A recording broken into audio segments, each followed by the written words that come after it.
no compres nada. The rents are gonna come, it's gonna stay okay. And then it's booming. Boom. Millennials are going to destroy the housing market because we buy between like the age 30 and like 35. The bulk of the millennial generation is starting to hit that age. A bunch of my friends are moving to Bakersfield. Maybe we should do that, babe. Maybe we should move. And they do it. You want to know what happens when they all want to start buying at the same time? Boom, boom, over offers, super crazy. The market went up here. And it just happened like that. And then before you know it, I'm 26, 27. I'm about the age where I would want to start thinking about my own place. And it's like, I can't afford this place anymore. I just can't. That's the reality. So do not be surprised that the area you think is like gross. You better believe that just like those areas kind of got flipped, same thing's going to happen here. I guarantee it. This is me saying it now, 2023, where most people that do live here may not be able to attain it within a decade.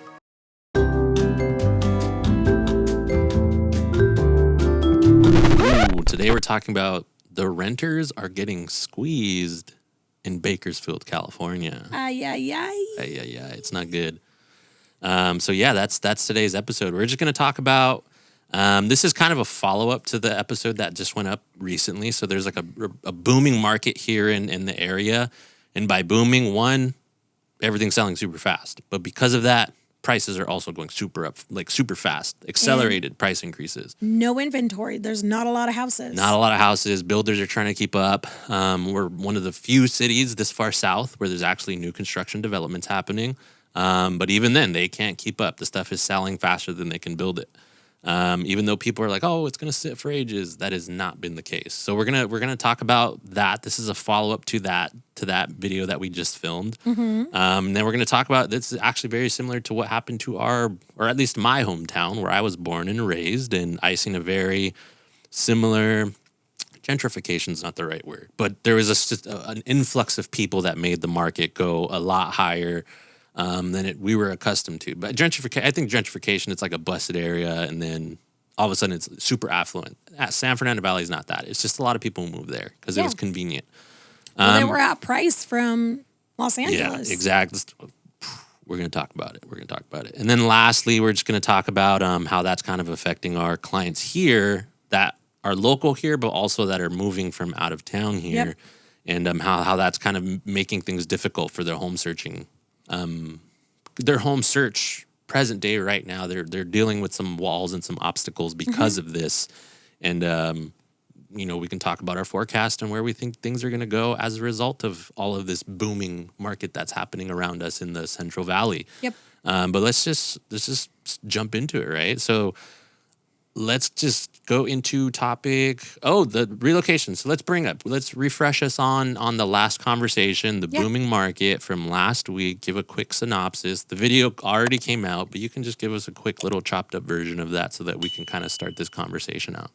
Yeah. So one of the things that we talked about last week's episode is that it's really important to understand how much demand there is in the city now in Bakersfield. Good point. And I think that a lot of times a lot of people for the longest time after 2020 happened, after when 2020 happened, low interest rates, everything was super attainable for majority. It's almost like once interest rate hit that low, it made it attainable for a lot of for this generation or a lot of younger professionals to own a property because the dollar to borrow money. It's cheap to borrow. Right. Yeah. It's like, give me $1 and pay me $2 back versus now is give me $1, pay me $7 back. It's a huge difference. Yeah, it's a lot. But on monthly, but then the longevity of a loan. Yeah. But just to kind of add some color, I think the biggest thing that a lot of people were waiting on after 2020 and 2021 happened was for a recession, a 2008, a market crash. They're hoping for interest rates to go low again. They're hoping that properties stay, really, really, they're hoping that properties will go lower. And that's just not the market here in Bakersfield. What happened in 2020, what happened before 2020 was this, the prices, were steady. I mean, every year prices in an area like Bakersfield were very consistent. They're accruing, appreciating every year. 10% normal. But really before 2020, if you bought anything between like 2000 to 2015, I mean, you saw smaller increments. But when researching this market and kind of looking back at data, properties were, you're looking at a 4-bedroom, 2-bath, 1,800 square feet. We're selling in the high twos, right? 200,000, 300,000 was very much an average kind of price point. We went from 300,000 being an average price point to now it being mid to high fours, which is a big difference for the people here in Bakersfield. So we just started talking about how we've been supporting a lot of families, individuals who have lived here for 10 plus years and or years in general, blue collar jobs, automobile mechanics, house cleaners, people who have just crossed our paths and, come to us to support them. And I've realized, wow, like you guys didn't pursue this, not because they didn't want to, but because it just was not, it was, the rents were so affordable. I have people right now that still have rents that are like sub $1,000. Sub $1,000. Yeah. I have someone that's like paying $800, $700. They've been in that property for 10 years. Yeah. So again, that's a very comforting. It's so as soon as you started to see prices go up, okay, something's going to happen. Prices are going to go down. Right. Like you mentioned, tu tío, right? Your uncle, the uncle's going to be like, it's just wet for the market to crash. Don't believe the hype, it's going to crash. Like, nah, no compres nada. The rents are going to come, it's going to stay okay. And then it's booming. Boom. Boom. Boom. 2020, 21, boom, boom, over offers, super crazy. The market went up here. And then we kind of had a little bit of a slow, just like Pine Mountain, just like a lot of the surrounding areas did. The U.S. did. Once the interest went up, buyer sentiment also kind of followed that. Yeah. And the buyers were a little bit more on ease. So there was a little pocket where the people that were smart ended up buying and ended up getting properties at a great deal, with some, especially new construction, great incentives or whatnot. Solar, all that stuff. So now we're in a position where buyers, who waited and were like, oh, just wait, prices went up. Yeah, and they're like, oh, so now, again, I hope that was a good enough, That's what, last episode is, it's booming. It's on booming. fire. Yeah. So now, one of the reasons why we wanted to focus on renters is because we keep having these conversations. And again, it's not to pressure you. It's not to push you in a direction of having to buy something that you're not ready for, but it's just to say, don't get that comfortable, because if you continue to sit on a pre-approval and you're ready to go, chances are, unless you're willing to, go off for bat and, offer a little bit more than just asking price, you may not get the house. Like, we just submitted an incredible offer this week. And as much as my client wanted to offer even more, it wouldn't have appraised. Yeah, it wouldn't have appraised. We're at the very top. We offered a great offer, and the agent called me and he said, I need your client to get to this number. And my client just was not willing to go there because she just was not. And that's okay, because I get it. So I think that it's one of those things where you just really, really have to start considering owning a property, because you're going to be outpriced. Yeah. So that's the thing. So I'm speaking, or we're speaking from more the place of our past and personal experiences. Because I remember in the Valley too, areas like Sylmar, or there's places like the West Hills of the San, like those are always, for the most part, been expensive places. But there are like Mission Hills, Granada Hills, places historically where you think back, it's like those were never like super pricey areas. Northridge, it wasn't super. And then I don't know at what point it happened, man. It may have been after the 2008 crash, and then interest at that point also just dropped to zero, like nothing. It was super easy to get into a house after 2008 because there's so much inventory, and people just scooped it all up super quick over the next 5 to 10 years, and all of a sudden, I just can't remember the point at which it turned where houses were just like no longer attainable, like $700,000, $800,000, $900,000 for areas that were historically $300,000, $400,000, $500,000 at the top end, and it just happened like that. And then before you know it, like I'm 18. I'm getting to that age. I'm 26, 27. I'm about the age where I would want to start thinking about my own place. And it's like, I can't afford this place anymore. I just can't. That's the reality. And I think the thing is, it's people flocked there, right? Because it was affordable. And for us, like, if you weren't born and raised like I was, maybe your parents came from a different state, because a lot of people back in like the 80s came here to be in movies and music, and they wanted to live that West Coast lifestyle. So they moved to like downtown in Santa Monica, and all they kind of occupied these places when they were young, and then they got hitched and they got knocked up, and then they had kids, and they're like, you know what, I'm not moving back to Nebraska, but hey, there's this little place called the San Fernando Valley. It's just over the hill. Why don't we go and establish ourselves there, and then we'll keep working in downtown LA like we have been for the last 5 years of our singlehood moving here. And then it's like they all did that. They all moved there, and eventually they ran out of subdivisions. They stopped making subdivisions. They started making condominiums, and then they ran out of space to do townhomes, condominiums, and then they started making apartments. And now that's all that's built in LA. The only thing that's built in LA is apartments and like small apartment units. That's it. And so that was just, from my personal experience, because I saw that happen, and then someone who I would like to live in my hometown and own there. Just financially, it doesn't make sense. But there's so many omens from me seeing that over the course of like the last 15 years. Now that we own in Bakersfield, I see all those omens. And it's like millennials, us. Oh, that's an episode. So like millennials are going to destroy the housing market, because we buy... On average, millennials typically buy between like the age 30 and like 35. The bulk of the millennial generation is starting to hit that age. Yep. So like I'm in the middle of that. I'm 1990. So I'm smacked. I'm the epitome of a millennial. And I'm coming into that age, like I'm 33. So I'm up and we bought our houses in like the last few years. So like we're going to buy another one soon. We're buying another one soon. So the bulk of the millennial generation, which is a gigantic generation of people, they're coming into that season of life where it's like, hey, we have the money, we're dual income, no kids. I'm tired of living in an apartment. A bunch of my friends are moving to Bakersfield. Maybe we should do that, babe. Maybe we should move. And they do it. You want to know what happens when they all want to start buying at the same time? And this is the San Fernando Valley for them. Like, it's close enough. Yep. Our family's here in the San Fernando Valley. Yep. We work a hybrid job. What's another valley, right? San Joaquin Valley. Yeah. We work a hybrid job now because of COVID. Let's just consider it.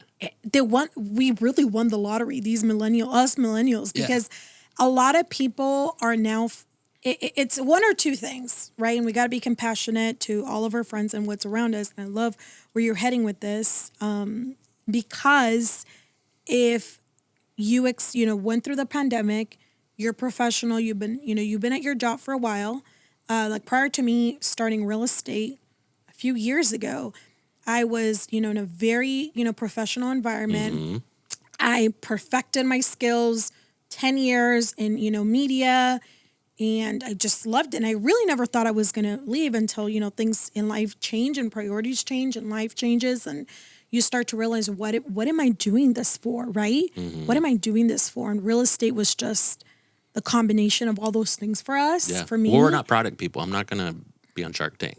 But I'm a good marketer and a good salesperson. So, we definitely are. Today we got a call from a client because we closed on a property today. And it was just like, he had his wife on the call, and I'm going to get emotional. And they were just the best clients. There's just not, I appreciate when someone just appreciates you. Yeah. And I know, of course, it's, I'm getting compensated for the job, but it's more about value and appreciation, because we really try to do that for our clients. And so when someone really appreciates you and gets to know you and follows up with you, and it's just that reciprocation is back, you're just like, they're an amazing family. What an amazing family. Just can't wait to continue to love up on them. But where I was going with what I was sharing is that millennials that, are in that train of, they had really incredible, successful jobs. That job went from, them having to be in the office to now it being remote. Or hybrid, hybrid, and still making good money doing it. And they could sacrifice a little bit, live a little bit more in the outskirts, and still kind of make that good money. And then this is probably a great place for you. Because we really are, again, it's quite of a commute if you're going all the way to like downtown LA, especially in a traffic day. But I'm just saying, like, it's still attainable. Like if you live anywhere near, LA. So the fact that we're getting more calls, like the fact that people are wanting to invest in Bakersfield, or they're like, you know what, Karen, I'll still keep my apartment and I'll still rent here, but help me find an investment property in Bakersfield. It's starting to tell you something. Yeah. So that's happening because people a lot, are realizing what is the next thing? What is the next area that's going to just boom? And I feel like even though there's a lot of agriculture here, and at some point this is going to become a very... There's something like, I don't know, there's something trendy about the Central, because I never, as much as I've been to the Antelope Valley, that just doesn't, there's not a vibe to it. There's not a There's vibe. definitely a vibe here, I think, with the people that are moving here, that I'm seeing a big difference. But you hit the nail on the head. Like, we have a neighbor, like, once his development was finished, the guy bought like 5 houses. And what did he do? He bought them and he immediately rented them out. Oh, today I actually showed a house in Bakersfield. Let me tell you a little bit about what happened. So they moved from South Africa. Yeah. Don't worry, I won't disclose who you are, but I disclose who you are. But I one of the things, because I think she watches our podcast, but one of the things that I love about this family is they moved from South Africa. They, are kind of at not at their retirement, but they've worked really hard all their life. They have kids. Their kids are grown. They have a lot of assets in that country that they're trying to move here. What I'm trying to say is they're starting a different kind of life stage here, even though they're still professional and they're still ambitious and they're still amazing people. Just every time I meet them, they're just life. I could tell that they're just those people that are life givers. Yeah. And to others, they're renting right now. And she's like, I'm renting, and it's a 3-bedroom and it's about $2,500. And that is what a rent costs. That's what owning a property could cost. That's nuts for this city. So that seems high. But that's like a rental. Yeah. And rents are going up. Like I just had again another client, and I mentioned this in the housing booming. Yeah. They just raised the rent from like $2,200 to $2,800 right. for 4 bedrooms. Yeah, that's the third point. We're gonna jump into that. But so we'll wrap up the SFV. So I think from my personal, or both of us, because we both lived there. We went to college at Cal State Northridge. Yep. But we're seeing the omens, right? Like it's just, you see them off in the distance, right? It's the smoke. The smoke signals are happening off afar. You don't really know what it means, but I'm seeing it. And then I think that's why Karen and I, we're just going to try to scoop up as many houses as we can in like the next 10 years. Scoop.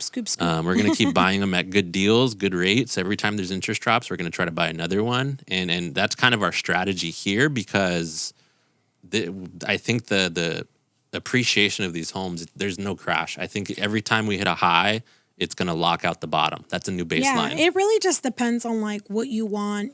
Honestly, all the houses that we have, I mean, they keep getting bigger and, nicer in different ways, but really we don't need a lot because it's just us two. But I think that when you look at investing in real estate, I just love what somebody's saying. I forgot who said it, but it's not about just you making money, right? Especially in you making money and having that money. It's about the appreciation of the investments you have over time. Yeah. And it's really important if you're a millennial and if you are a young couple or if you are a seasoned couple or a couple that's never owned real estate. Like the last thing I want is for me to be, to not take the risk, because I feel like a lot of people are scared. They're like, maybe I can't afford it. Maybe I can't do it. The commitment of 30 years seems like astronomically high. Well, right now you're paying rent and it's just not going towards anything for you. Yeah, that's mindset. Because I feel like you can even ask people like, if you lost your job tomorrow, would you do everything in your power to make sure your landlord got their rent at the end of the month? And most people are going to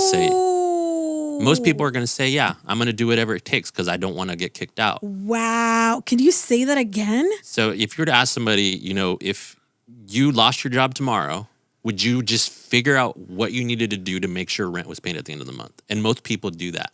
Yes. They make it happen. So the question is, that's not your asset. Yeah. So why is it you're so committed to paying down someone else's note, but you're not willing to give yourself the same level of commitment? So that's the thing, is like, if in that situation, you're going to figure it out. And the thing is, like, a landlord's not going to, you think they're going to have grace? They're going to kick you out in 30 days. They're going to give you a notice. They're going to give you the 60-day notice or whatever. You're going to get evicted. They have to make That's it happen because for they have to themselves. make money. Yep. They have to pay their bills. Versus you owning a home, there's so many options. You could refinance if you need an emergency fund. You can pull some money out. You could sell it and get that cash out that you already put into it. And the foreclosure process takes forever. And really, it's up until the point that the title is transferred that you're even kicked out. You could stay in the house all the way up until the point somebody owns it. And then the last day, right when they're about to say, we're going to sign this over, you can say, here's my back taxes and here's my last payment, and they take it away. It's your house still. You have so many more freedoms when you own the title and you have the mortgage in your name versus a landlord. And so it's all mindset, because you would figure it out. You would get your bills paid. Everybody gets their bills paid. The question is how come you're doing that for someone else, but you won't make that commitment for yourself? That's just a weird thing you have to kind of change and think about. Yeah, I mean, today I kind of drove around the area that we're eventually is going to be our next. Stalking people. No, I'm not stalking around. anybody. You're like driving all slow, just like looking at I'm looking at the area because I just dream. I dream big, and I'm just like, oh, this is going to be where we live soon. And, like, I don't know, just like, I just want more for us, for our family, for our kids, for just in the future. I mean, there's a future that we're all aiming to and we're all reaching for. And I'm really grateful for what I do. I mean, I'm super passionate about real estate. I'm so passionate about helping people. Every single day we're working hard. I know this is a little tangent on perfecting what we do, on making it better, on making sure our clients feel loved, feel heard, feel seen, feel provided to. And there's nothing greater than doing what you love to do and doing it through a platform that also compensates you for your hard work, time, effort, and creativity. Right. Because I know sometimes people are like, oh, real estate agent, people have their perception of them, but I work really hard. We both work really hard. It has to be fun. If it wasn't fun, and people fun, don't see that, and it's okay. Yeah. And that's what we're working on, like getting people, like helping people understand just everything that goes behind what we do. And I just a plug there. I know you work hard for your money. I know you work hard for your family. And I love the point that you brought up. Like, if you're in a position where you're renting and unfortunately you got laid off, something happened with you, you got in an accident, you can no longer work, you're going to do everything you can to make that mortgage work. You're going to pay down someone else's mortgage. That rent. No. Yeah, that rent. Why can't you do that for your family? Why can't you work and have that mindset of, no, I'm going to own that? And again, I know that it's not easy, and I'm not just saying it's like, it's so easy for everybody to own a property. It's a mindset thing. I do want to say, though, don't be afraid to ask. Don't be in shackles thinking I'm going to figure it out on my own. Because a lot of people do that. Mm. I'm helping a couple that are very dear and close, like a family members, and they're like, we didn't know that we can afford this much right now. And again, it's not because I'm trying to push them into owning a property or they're trying to push themselves. They're just saying, wow, we didn't understand that we're here and we could just own this and we could do it and we can make it happen. Good for them. Mm-hmm. Good for them good for you for you also getting a no and someone saying, no, you can't afford that. Save up, get disciplined, get a plan going. Mm-hmm. So again, I'm getting a little passionate about other things that just had nothing to do with renting. No, that's good. So it's important to talk about those things. Yeah. That's part of also me being a real estate agent, me kind of helping you, educating and motivating you to like keep focus on what you want. Yeah. Because if we were like, oh, I want to own a home, and like many real estate agents don't own homes, by the way. They're helping you get into homes and they don't own homes. I'm not saying that. I mean, everybody's in a different predicament, but you got to live what you preach. Know, dude. Yeah, it's kind of a red You got to live what you preach. Preach, right? Like you gotta be in the game and you gotta understand. So I mean, everybody has different circumstances. So I'm not gonna say one size fits all. Everybody has to have a house. But the fact that you. Well, I mean, that's like giving relationship advice. You never had a girlfriend. It's like I don't know. It's a weird thing. But anywho. So to close that section out, because we're segueing right into it. I see the omens. And I know a lot of people talk trash about Bakersfield that do live, they're born and raised here. And I would say, dude, don't sleep on it because like I can name two cities, Highland Park and Venice Beach. Years ago, those places were gross. Like I would never go to Highland Park by myself, because it was just the slums, the roads were dirty. Those are two What of the... about where the stadium is? Yeah. Where is that? It's in Inglewood, right? Inglewood, California. So when you hear Inglewood, you think certain things, right? There's certain stereotypes with that area. So those 3 areas are some of the most expensive places in kind of that LA area right now. That's outside of like the hills, because the hills is some of the most expensive real estate. Beachside is some of the most expensive real estate. Yep. So I'm talking about inland cities like Highland Park, Silver Lake, Inglewood, all those places. That's some of the most expensive inner city real estate that you can live in right now. Yep. So do not be surprised that the area you think is like gross, or it's like the armpit of California. You better believe that just like those areas kind of got flipped and those people all just got kicked out. They had to figure out what they're going to do. Same thing's going to happen here. I guarantee it. This is me saying it now, 2023. By 2030, it's going to there's going to be it's going to be a bunch of cute little suburbs where most people that do live here may not be able to attain it within a decade. So I'm calling it. It sucks to say that, but I'm calling it right now. You know what I mean? We just feel it. We just feel it and we see it, and we just want for you to be part of what we're being a part of. We want you to grow in generational So now wealth. we can segue into it. And yeah, that was a good point. But yeah, so now we're actually seeing people feeling the early stages of that. Like we're getting clients calling us saying, Karen, you know, unfortunately there's a lot of areas in Karen that don't have rent control. And you're getting phone calls like, hey, they plan on raising our rent another $1,000 next month. We need to move into a house tomorrow. I know. And so you're getting more of those calls, or people that are like finally making the decision, like, I want to buy something now. And, you know, they get their financing, and it's good financing, right? They're qualified for a good amount, but they go into bid and they're just not the strongest offer. They're getting outbid by someone who just is bringing more to the table. They may be from out of town coming with cash. You can't compete with that. You know, I had a scenario where we submitted a really, really strong offer. And unfortunately, this specific client had to submit an FHA because that was the program that she qualified up to this amount for. He did. And I was so bummed because they ended up getting another offer. It was a conventional. The agent calls me and says, Karen, we love your offer. Can you compete?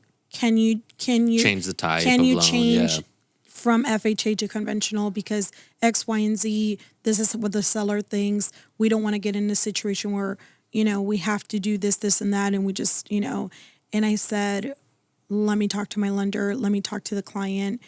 And they couldn't. Right. And again, this individual is like super hardworking, and it's incredible everything they've accomplished in their life and everything they've been able to do for their kids. But they're just in a position where that would have been incredible. I mean, a couple years ago, that would have been like amazing. Yeah, but right now, it's just it's booming. It's so competitive. Like houses go on the market one day, by day 2, 3, they're already under contract. Yeah.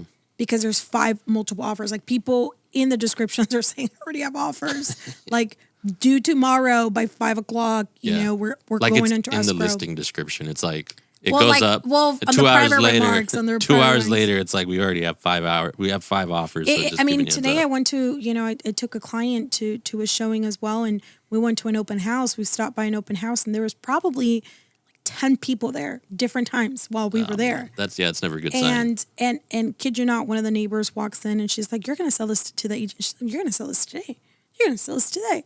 You know, because everything in that neighborhood just like boom, boom, boom, boom, just keeps selling. Yeah. So you just got to keep that in mind. You got to remember that. Yep. So what I do think is going to happen, I have a feeling this is going to be problematic. I think there is going to be more of a widespread. If California doesn't do it statewide, I think like countywide, there's going to be some regulation on rent control that happens more vast, because I do see this being more of a problematic thing that's going to happen more often, where landlords are going to they're either from here and they're just scooping up houses and renting them, or they're out of town, they're buying them here and then renting them. But I think it's going to, I can't not see this being regulated, because you can't just buy a house and then expect someone to pay $1,000 next week. Mm-hmm. That's not fair. Like, I don't think that's right to do that. But it's kind of the reality. And we're seeing a few of our clients, that's their reality. And their options are, now we have to downgrade in what we could rent, or we have to buy something. But now interest is a lot higher now. There's so much more competition. So what they can get into is probably, there's a chance it may be a downgrade from what they're renting unfortunately. But the idea is like you have to have a long runway, right? Your horizon has to be far. True. So you have to buy that house with the expectation of using it to leverage into something you may like maybe 8 years down the road. Yes, I appreciate that insight, because that's actually what I've had to do with some of the clients, and I've had to sort of had real conversations with them, because they're like, Karen, I don't want to go from where I'm at, super comfortable, to this fixer-upper. Yeah. But that's what I could afford right now. So they either give up, like they have two options. Either give up and they're like, I can't move forward with this price point, or keep saving and then get something bigger. But there's no guarantee that. And the thing is, like, their savings rate, they're being outpaced. So their saving rate is being outpaced by the appreciation of the homes. I know. Yeah. So I got to remind them that they need to see this as an investment. They need to put on an investor hat, and they need to think about, I'm going to rent this house in 4 years. They have to, they got to think about the long play. They can't think about, I need to I don't want to pay X amount right now. They got to think about where this property may be 5 years from now. Yep. Right? And on average, most people upgrade every 5 years. Maybe less, maybe more on average, right? So if within those 5 years your property appreciates and you're able to do a HELOC, right? And you're able to borrow money against your asset, the property, or you're able to refinance because the interests right now are at 7s and they go down again to the 4s, and you're able to refinance. Pull out $80,000. Yeah. You pull out a certain amount and, you buy something bigger and you rent that out. Like there's so many, but I think that there's a lot more education that needs to be happened. So all I want to say to buyers out there, especially if you're renting right now in Bakersfield and you have something, you're renting at $800, you're renting at $1,000, you're renting at $2,000, $2,500, and you're like, I'm really comfortable, Karen. I don't really want to look into anything else. I don't want to put any pressure. Or even if you're in LA and you're renting this amount of money and you're just like, I don't know, I just don't really want to do this. And I will just say, take the risk to seek out what your options are, and don't stay too comfortable, because everything is appreciating. And don't stop waiting. Like you're waiting for this crash or this, but historically, if you zoom out far enough, real estate's always been in a positive. Even if you were to consider the crash, if you zoom out far enough on like a graph, that 2008 is a blip. It's a little blip, and then it kept going up. So it wasn't like, it didn't go like, it's a blip. Like if you zoom out 15 years, it's a little blip. And that was devastating crash. It was a little blip on the grand scheme of things. And there was this guy, he was a commenter. His name was like Jay. And he was like spitting fire in one of our past videos. He was talking about like mortgage rates.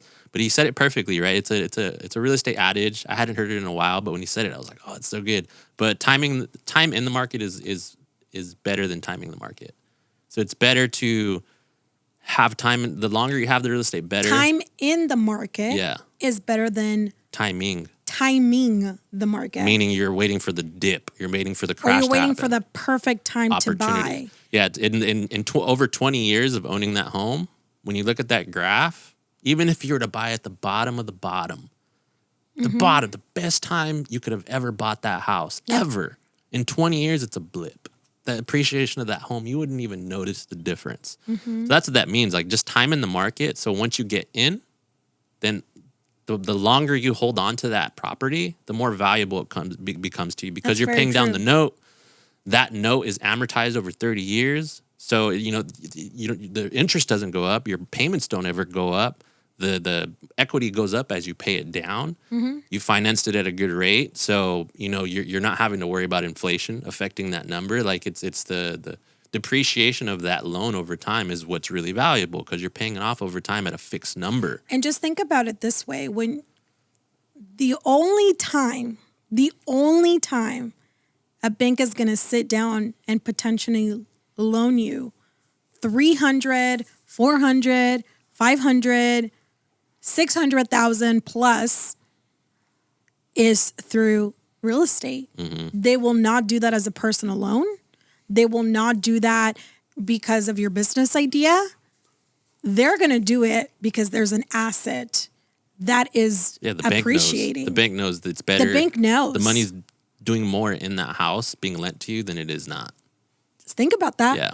Think about that first-time home buyer, potential first-time home buyer, renter. Like, there's no way anyone's going to be able to say, here, have this 300, 400, X amount of number.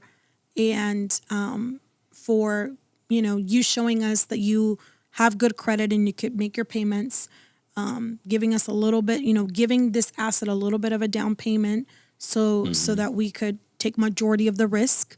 And so I would just say, hey, consider it, because the market here in Bakersfield is booming. And the last thing you want is to not have time in the market because you keep timing. Because you keep timing it because you want that perfect time. And it's just not going to happen. Yeah. So just know that. And then the cool thing is that's as people are getting their rents raised and they're getting evicted because they're renovating the apartment, you can just, it's your house. So you don't ever have to worry about somebody having that dominion over you to be like, hey, you have to leave now. Or this is actually happening to my best friend. It's like they're selling. So now, hey, it's your problem. You guys have to find a new place to live. And that's not cool. And the thing is, you don't have to worry about that when your name's on the title, right? You got that grant deed. Nobody's going to evict you. Like, that's your place. Like, you have the title. You have ownership in that home as you're mortgaging it to do whatever you want with it. Right. And so you don't have to worry about rent control. You don't have to worry about somebody changing or altering the way that you're trying to enjoy your life in your domicile, in your home. And most people are going to have it just depends on what type of financing you get, but most people are going to have a 30-year fixed, kind of mortgage, and unless you refinance or, whatever, or every month you're paying a little bit more, like things could change. But all I'm going to say is have a conversation with the professionals. We're real estate professionals. We'll definitely advise you on the markets that you're wanting to buy. If you want to buy here in Bakersfield, we're going to advise you as real estate professionals what we're seeing in what areas of Bakersfield, what has been the trajectory of that market, and where the market is now. And we're going to refer you to and connect you to a financial advisor, lender, whoever needs to support you to kind of get your ducks in a row, to get you to a certain place, and to advise you on those things too, and to advise you on what programs you qualify for and what's out there and what is attainable for you and your family. So don't cheat yourself from just having a conversation.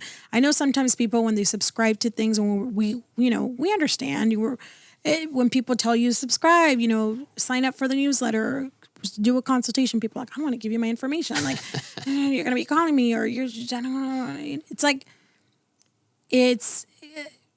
I would say it's better to take the risk, again, with someone that you feel trusted.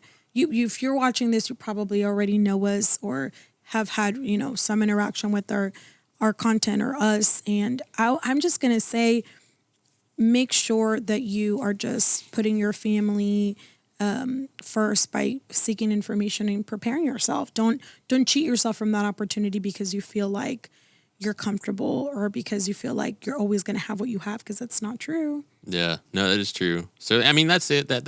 That's today's conversation. If you may be a renter and hearing this and you're like, I feel validated by a lot of what you're saying, because I'm experiencing that in my day to day. And we're seeing a lot of solicitors trying to sign rent control bills to get into place. We're seeing more of these things happening. I know. We went to one of our favorite places in Southwest Bakersfield, Winko. Yeah, and they had a couple people. They were trying to get signatures for just a change, a survey to get a change to get that implemented in some areas. Mm-hmm. So I'm starting to see more of it. I'm sure more people are starting to feel it in their pocketbook as much as they are hearing about it. It's starting to affect them at home. So True.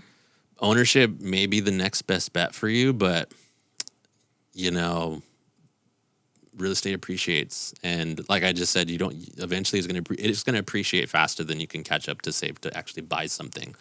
Just like Karen was saying, just, start the conversation. That's really all we're saying. Right, Our call to action is start the conversation. And just start thinking about it as an opportunity to kind of just start building that wealth for your family and start building up some key assets or some liabilities that you could eventually turn into assets in the future. But yeah, just something to think about if you're renting and you're starting to feel a little squeezed by your landlord and some of the areas seem like they're getting more expensive.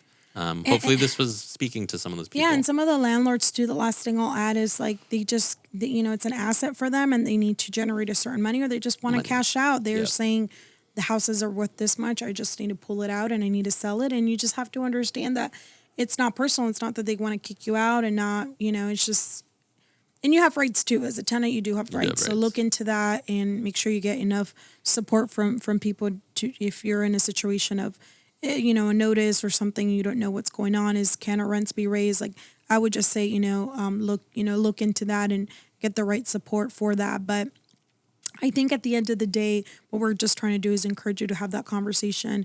Get ready. And if you're a millennial, we're your millennial real estate agents. We'll support you and we'll make sure to walk through this process with you. Yeah. So go ahead, guys. Go ahead and subscribe to the newsletter. It's the least invasive way for us to stay in touch with you. YouTube subscribing is great, but the newsletter is most important. So subscribe to the newsletter.